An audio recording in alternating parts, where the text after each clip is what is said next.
Shane Griffith from Stanford. He may be the last ever to wrestle for Stanford. Over the summer, one of 11 sports told they'd be eliminated. The alumni have raised more than $12 million, enough to fund the program into perpetuity. The team here in St. Louis wearing all black singlets. The only way you'd know they're from Stanford, their warm-up tops say keep Stanford wrestling. He goes against Jake Wentzel, 13-1 for the redshirt senior from suburban Pittsburgh, a two-time ACC champ. All 4 of his victories here have been by 7 points or fewer, and Griffith is the highest seed here in the championship field at number 8. Good. Both guys great stories here. Shane Griffith, opportunity 28-0 last year, coming in and the NCAA's canceled, an opportunity, and then this year getting beat by Valencia in the Pac-12 finals, and then the seed, getting an 8th seed for that one little blip on the screen, and yet comes through, beats the #1 seed, Marinelli, and all the way to the finals. Wentzel came within a half second of getting beat in the first round, and this strong man gets all the way to the finals. It was real close for Wentzel in that first match against Evan Barzak of Drexel. It looked like a takedown at the end of regulation, but upon review, time had expired, so he emerged as a 1-0 victor and tries to become the first champion for Pitt since their head coach Keith Gavin won it in 2008. Exactly, one more second and he's in the abyss of the consolation matches, and instead he finds himself in the finals. And there's the Merkel position for Griffith. He sits Wentzel down there with weight on his hands and behind him, so gets the points. Really nice feel there to get that Merkel position in and get that 2. Yeah, the Merkel position is kind of like a head and arm, but you get yourself off to the side, you slide your leg into the inside trip position there, inside leg lace. And if you can put weight on the hands, you get the 2. Nice job by Wentzel with activity there. Good job coming out and answering with a quick escape. Didn't know what to expect with this matchup with these guys. Wentzel is so strong. And now that he's been taken down early in the first period, we'll see if he opens up a little bit. But knowing he's going to hang back there or just work ear to ear, collar tied, and in the top position, he's really tough and rides strong and can turn. Griffith in on another shot. Corner cutting position here for Wentzel on top here for Pitt. Griffith doesn't want to lose his shoulder there. Yeah, the shoulder falls outside the thigh right there. You see it's tucked inside. It's a good position to be in right now. You see as he cuts the corner, actually Griffith settles back even a little bit further. He wants to push that leg away, make it difficult for Wentzel to get around behind him. 46. So they go back to center with Griffith in the black for Stanford, their 3rd NCAA finalist. Matt Gentry was a champion, their only one in 2004 here in this same building. A couple sponsorship name changes ago for the outside of the building. And the 2011-2012 runner-up, Nick Amuchastegui at 174. I think what Griffith learned there about that is he can get into that leg he wants to attack, and if he doesn't quite get it, he's not going to get the corner cut on him real easily. And you learn some of those things about the guy that you can survive the position and be offensive here. It usually increases your attack rate.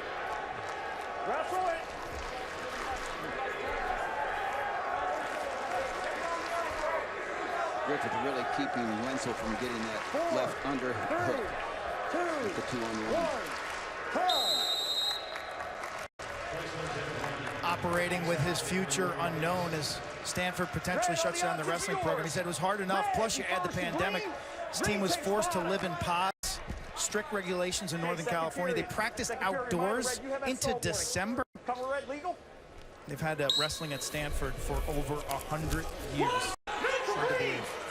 It's incredible the job that Jason Borelli has been doing there, keeping these guys together in a shortened schedule. I really think that young man was in a position to be able to go ahead and really create a top 5 culture in the sport. Really nice job of Wentzel getting it there real quickly from underneath. Got his hips away from Griffith, got away for 1. puts himself in a good position here, and that's something that Wentzel does. He stays in good position all the time. It'll be interesting whether Griffith chooses the bottom position or feels more comfortable winning this match on the feet if they go to the third period. Wrestle it.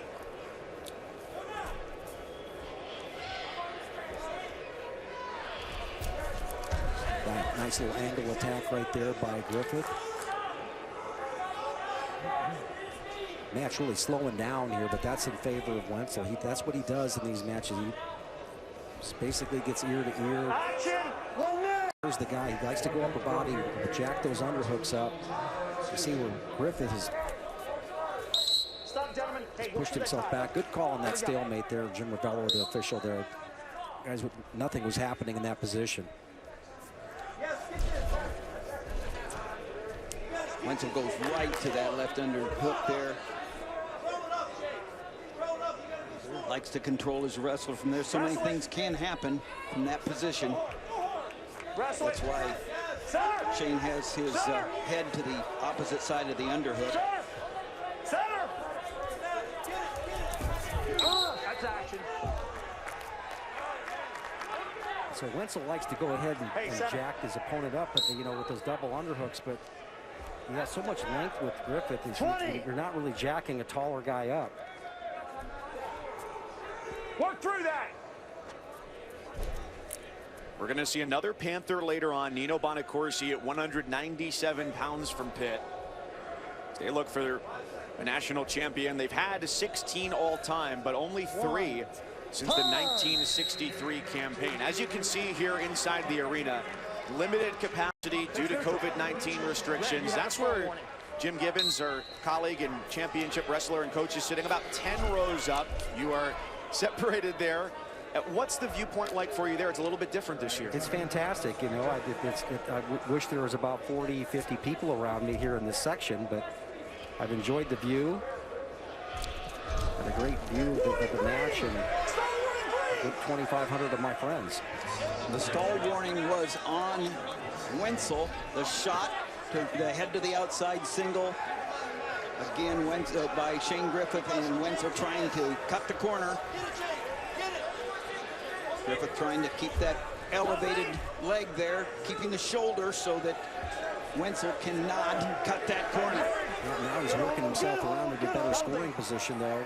I think from the confidence the first time he was in this position, he can get his right arm across. He did. That right arm is across, and he collects the 2. Yeah, that's 2. Really nice job of just like climbing rope there. He just worked very diligently through there, worked up. You can see the length of Griffith, too. He's a tall wrestler. Once he got in on that leg, I think the confidence he developed from the first time he was in there. Red got stall warning. They got the stalemate.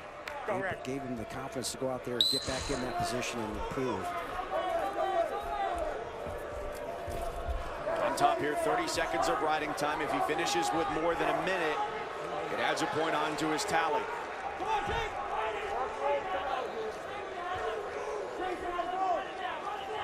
Love the fact that you got that long, lanky body style of Griffith. And then tight waist ride. Sinking that waist ride there. A lot of advantage for the leverage for Griffith there. Yeah. Thigh pry, a lot of weight on the... Good job of keeping his head up in that position, that scramble position, drops back in on that leg again. Oh, looks like Wentzel put himself in a tough position there. He's got to do something to help himself, but Shane Griffith is a proud favorite. Everybody wants to see Stanford wrestling. Gibby Brick thrown from the green corner. Couple of swipes there for Griffith as time expires.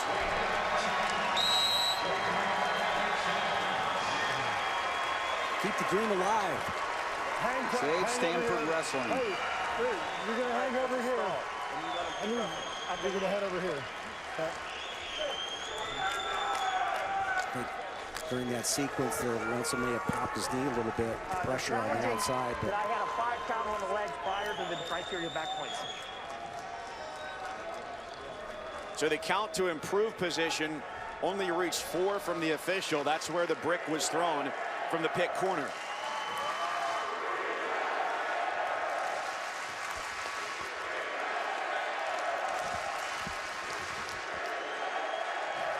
Bring back Stanford is the chant from the stands. And, you know, for 2,500 fans, that's pretty loud.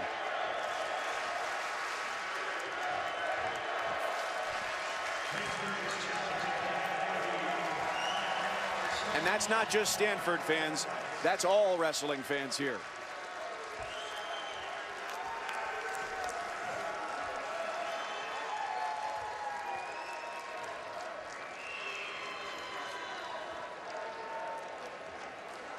So suspense here for Griffith as this goes to replay review in the nerve center in the tunnels of the arena.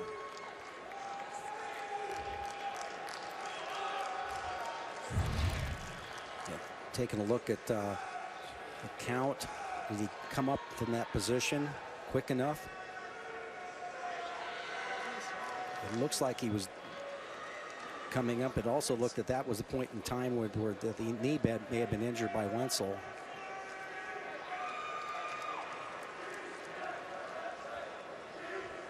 To look ahead, if this challenge is successful from Pitt, where does that take us? It allows us to hear this chant a little bit more. Keep Stanford wrestling. So like college football, they review this. And in college football, the average replay time is about 2 minutes. So if there were to be a change here, they got to deal with things like the clock, riding time, and score. I love this new system. It just seems to be taking a bit too much time.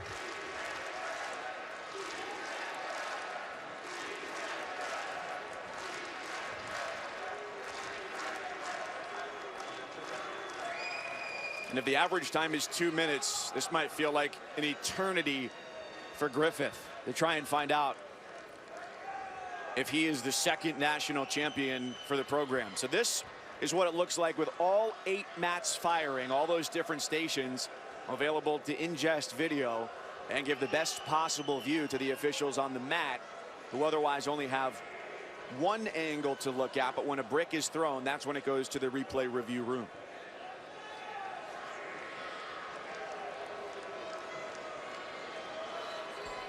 Is there anything you can say, Jim, as a coach right now to make a wrestler feel better in either corner?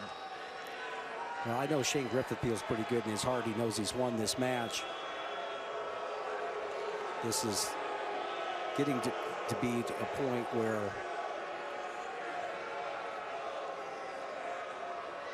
this is not the officials' fault. It's what's happening back in the room. All right, we got a call. After review, the call on the mat stands, no drop down.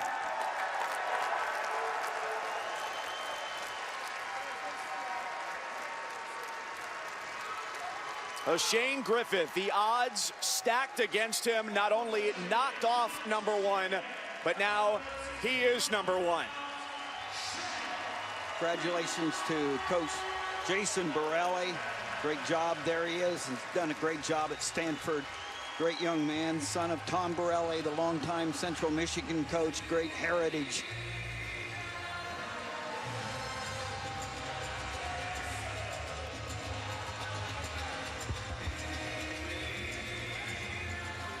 Well, yesterday he said that he hoped he would send a message if he was able to win a championship. He did. He's with Quinn.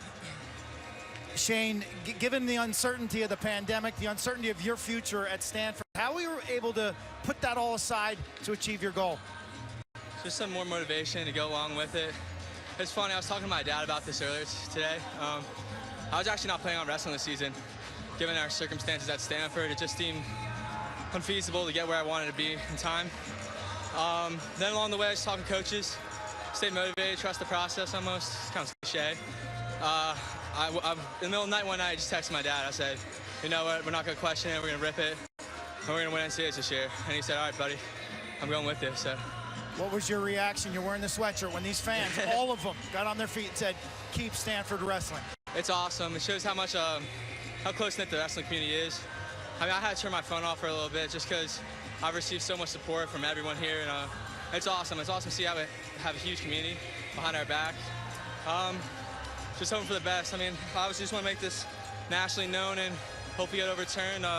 We got a lot of young guys that are staying and trying to fight the battle, so What can fans do if they want to jump on the cause? I think we released the emails of some administrators. So if they want to do that, they can hop on that. I don't know. I think I played my role here. Hopefully this is a big turnaround in their decision, and just hope for the best. Keep battling. Awesome job, Shane. Congratulations. Thank you. For a lot of reasons. He entered the transfer portal, Quinn, in the second week of December. Boy, did he make the right choice to stick around and wrestle his way to a national championship. If $12 million doesn't speak volumes, finishing #1 sure should. And Shane Griffith finishes on top